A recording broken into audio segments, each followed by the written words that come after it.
नमस्ते सबैजनालाई। आज आषाढ 15 अर्थात् धान दिवस अनि दही चिउरा खाने दिनको सबैजनालाई शुभकामना। विशेष गरेर नेपाल एउटा कृषि प्रधान देश, 80% नेपालीहरूले चाहिँ आफ्नो खेतीपातीबाट धान रोपेर आफ्नो खेतीपातीबाट चाहिँ जीविकोपार्जन गरिरहेको छ।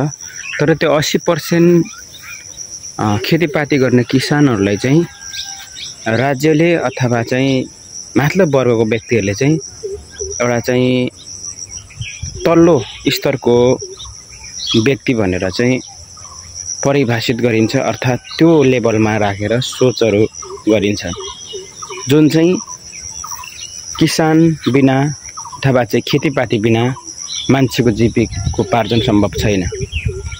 अन्य विकसित मुलुकहरूमा किसानलाई सबैभन्दा माथिल्लो लेभलमा राखिन्छ र किसानलाई एकदम धेरै सम्मान पाउने गर्छ।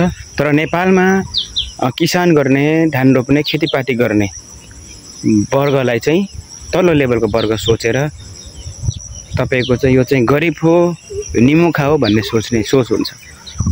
एउटा सामन्तवादी व्यवहार अनि एउटा चाहिँ पुँजीवादी व्यवहार, त्यो खालको एउटा चाहिँ सोच गरिन्छ। तर राज्यको तर्फबाट राष्ट्रिय धान दिवस भनेर एउटा चाहिँ असार 15 को दिन चाहिँ नेताहरूले अथवा चाहिँ राज्यको विभिन्न पदस्थ माथिल्लो लेभलमा बस्ने पदस्थ पदाधिकारीहरूले चाहिँ धान दिवस भनेर एउटा प्रपञ्च पनि रच्ने गर्छन् है। कसैको खेतमा गएर धान रोपेर फोटो खिचेर भिडियो बनाएर अघिल्लो वर्षहरूमा कृषि मन्त्री ज्यूहरूको एकदम भाइरल भिडियोहरू फोटोहरू आइरहेको थियो। एउटा चाहिँ अनैतिक क्रियाकलाप जस्तो पनि गरिरहेको थियो। त्यो अब आज देख्नु पाइन्छ पाइँदैन। आज आषाढ 15 2082 साल आषाढ 15 आज है।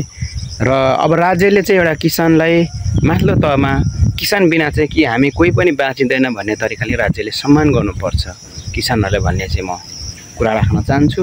र राज्यको तर्फबाट किसानलाई एकदम माथिल्लो तहको चाहिँ व्यवहार हुनुपर्छ, विभेद हुनु भएन भन्ने कुरा चाहिँ म यहाँ अनुरोध गर्न चाहन्छु।